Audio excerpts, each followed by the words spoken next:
Hello everyone, and welcome to the Mortuary. I am the Mortician, and today we have part 2 of the Flea Market Extravaganza, and this is CDs and vinyls. Now, just like the last one, I did video games. If you didn't see that, then you should probably go back and watch that. Maybe I'll put a card if I can remember. I'll put a card to part 1 right here.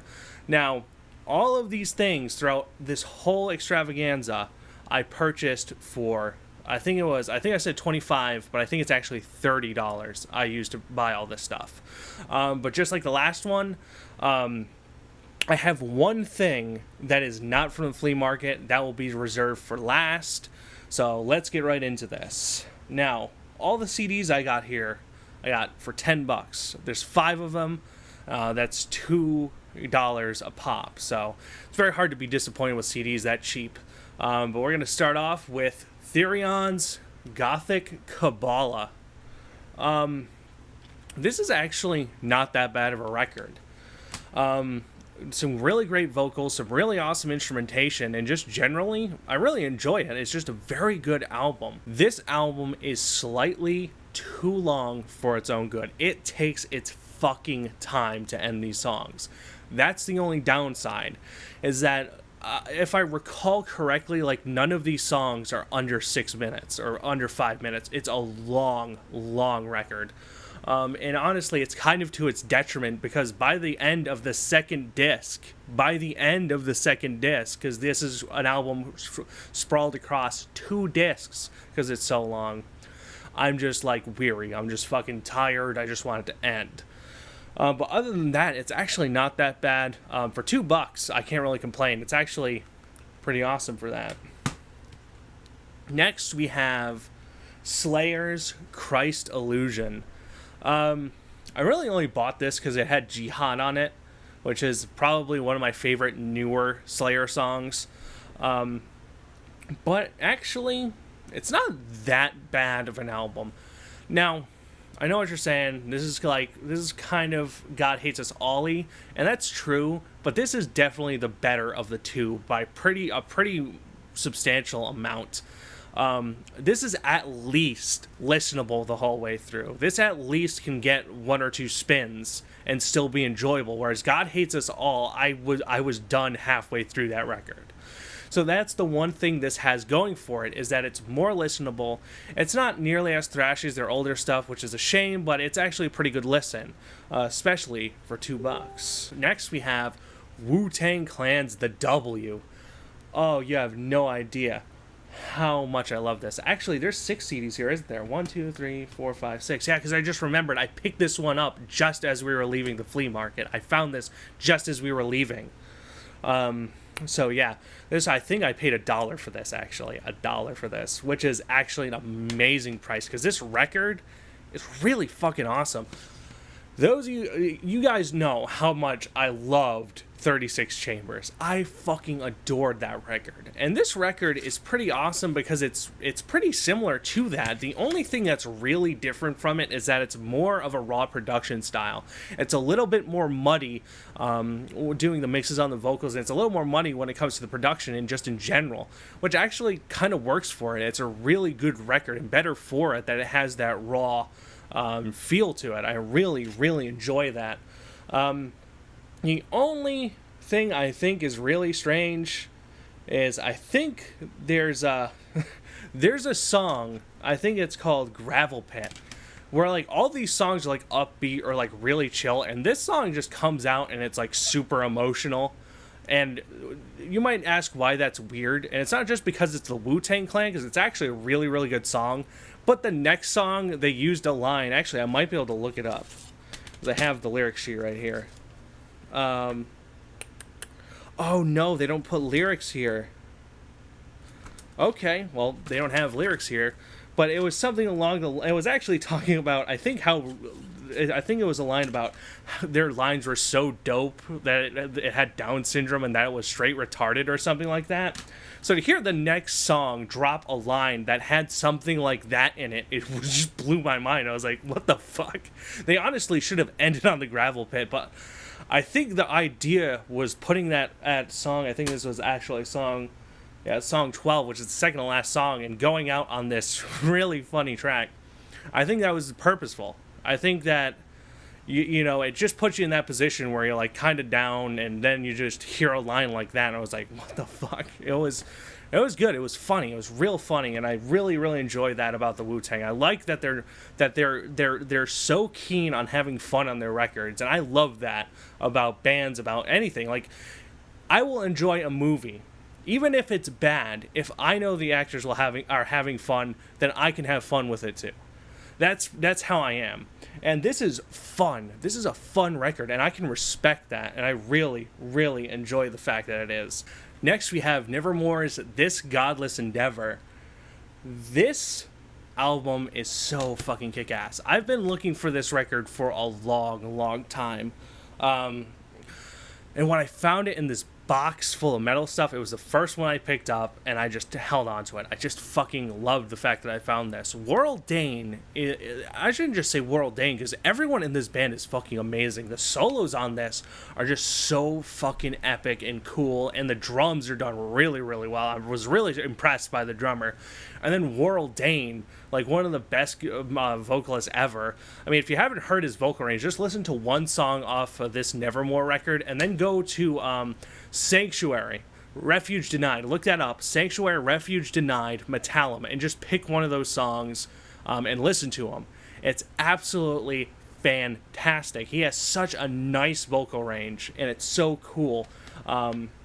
But yeah, I really, really enjoy this record. I'm glad to have this in my collection. Very glad. Mudvayne's, I actually don't remember. Oh, The End of Things to Come, right. I've always really liked Mudvayne. A lot of people, when I was growing up, if they liked nu metal, they liked Slipknot and, you know, bands like that. I've always been more of like a Mushroom Head, Mudvayne, Static X kind of guy. That's just the stuff that even now I still listen to. Like, I find it hard to go back and listen to Slipknot just because, like, as they evolved as a band, I just don't really like their evolution. You can, you know, destroy me or whatever. But I feel like Mudvayne, over a certain point in history, just kept getting fucking better. I just loved Mudvayne so much. And I still do. They have such amazing musicians, and this record shows it. There are some really, really heavy ripping songs with some amazing rhythm to them. And you have these amazing bass passages and really sick tricks on the drums and whatnot. And of course you have the vocals, and it ranges from like this really shrill scream and like very low vocals to this really nice mellow, higher pitched-esque singing. It's such a great fucking record, and I love it. The only record I think I like better than this is Mudvayne's LD50, which is an amazing record, but I'm very glad to have this in my collection, because I still do like Mudvayne. I listen to all kinds of things. You see, I got an Origin and Dark Angel poster there, but I'll go back and listen to some of the stuff that got me into metal, because I just enjoy it still. I'm not going to lie to you. This is the last of the CDs, and that is Nightwish's Oceanborn. I've always had a weird relationship with this band. What do I mean by that? There are some songs that I've heard by this band that I fucking love. But there are a lot of songs that I've heard that I just go meh on. But whatever this album does, I love it. Like, it's so amazing and grandiose and over the top in just the right ways. The instrumentation actually reminds me of like a slightly more toned down Children of Bodom with the way they use the keyboards and whatnot. Mostly early Children of Bodom, because I don't really listen to anything past, I think, Hatebreeder. But there's really early use of keyboards and whatnot. They kind of share similarities there. And then you have this really nice operatic voice going on that just really ties it together. She does such an amazing job, and there's not really a bad song on here.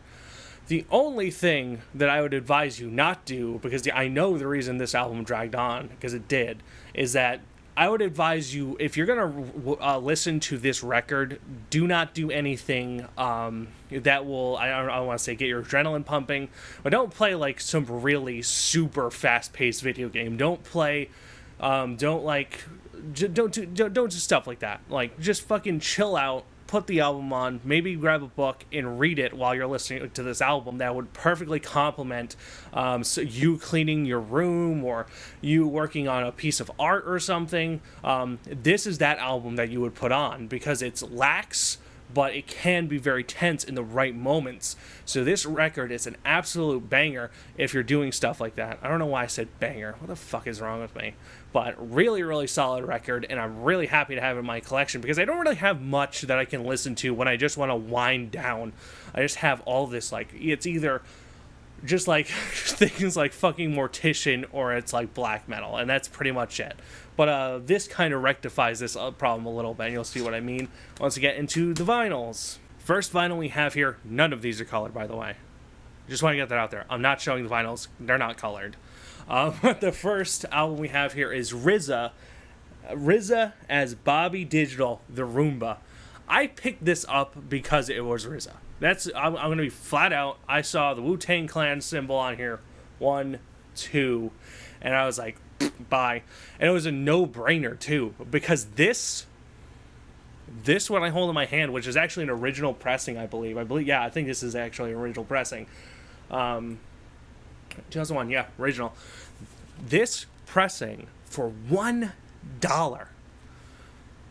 But was it worth it?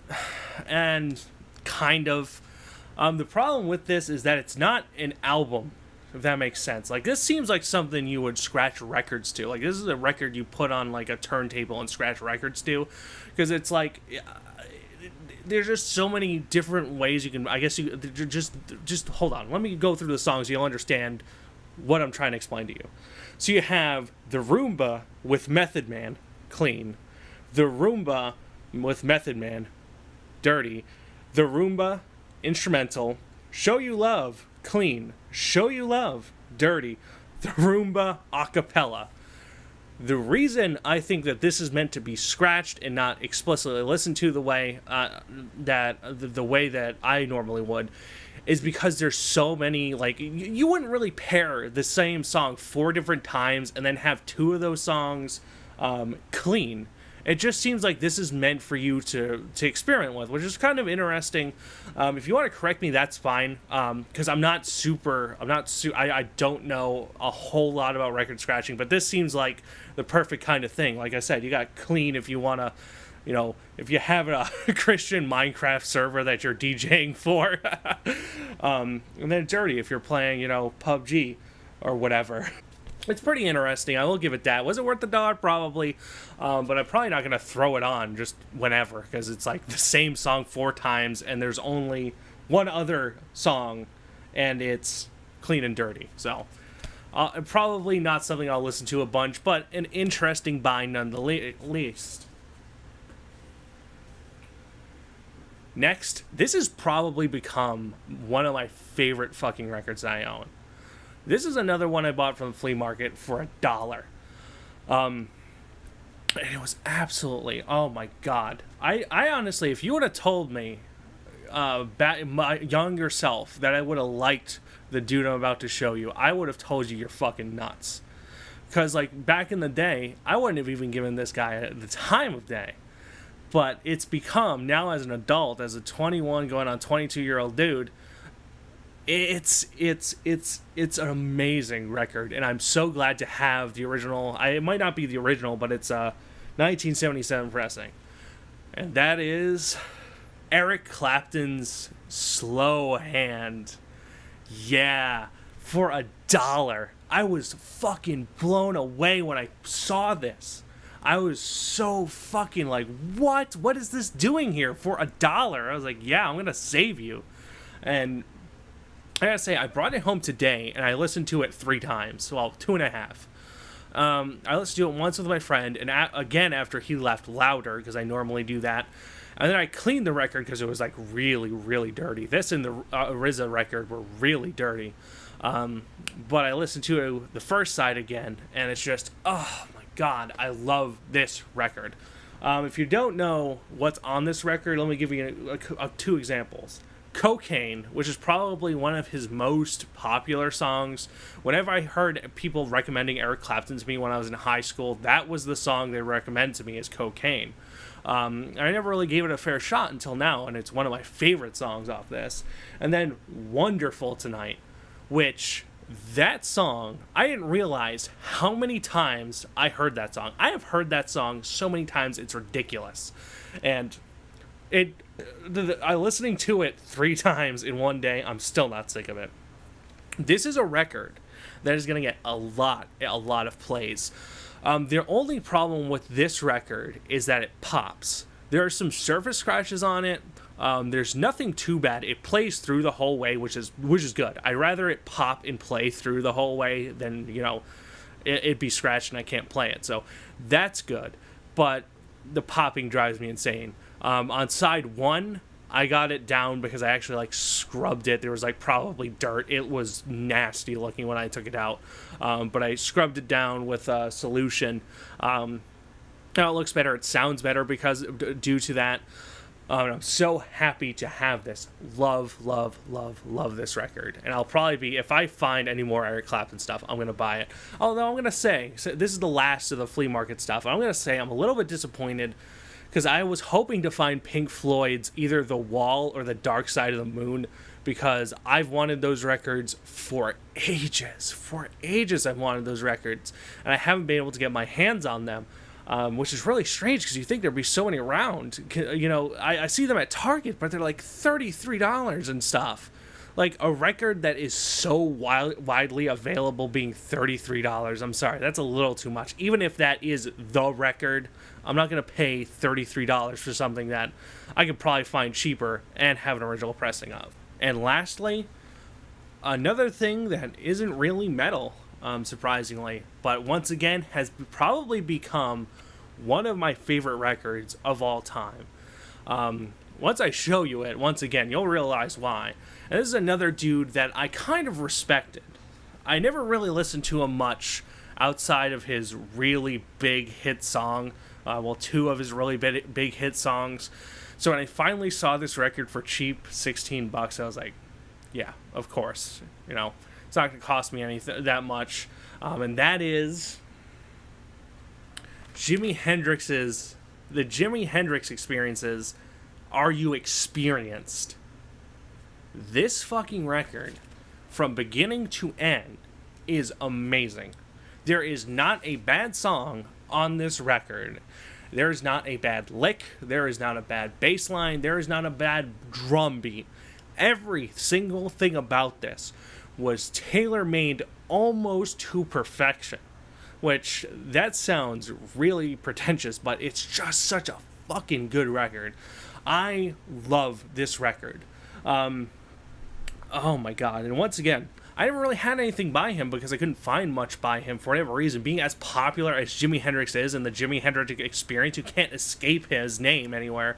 But you just couldn't find anything other than best ofs, which I'm not buying a best of thing. I'd rather have the actual record. But yeah, my favorites, I actually really like all the songs. There are some songs I was really surprised I've never heard of, but I became one of my favorites, like Manic Depression. That is such a great song, and it's not just because of my condition, but I just fucking adore this record. I adore that song. Everything on here is awesome. Awesome, and I love it. Alright, so that is part 2 of the flea market shit. I'm not going to call it the flea market shit on the title. I'm probably just going to say flea market extravaganza. Because I'm just hoping there isn't that one guy, Jerry, who would say something like, "Oh man, I really want that in my flea market." Fuck you. So thank you guys for watching. Have you listened to any of these bands? Have you listened to any of these albums? If so, tell me what your favorite album is. That was said really weirdly. So thank you guys for watching. Mortician, peace out. Part 3 should be coming soon.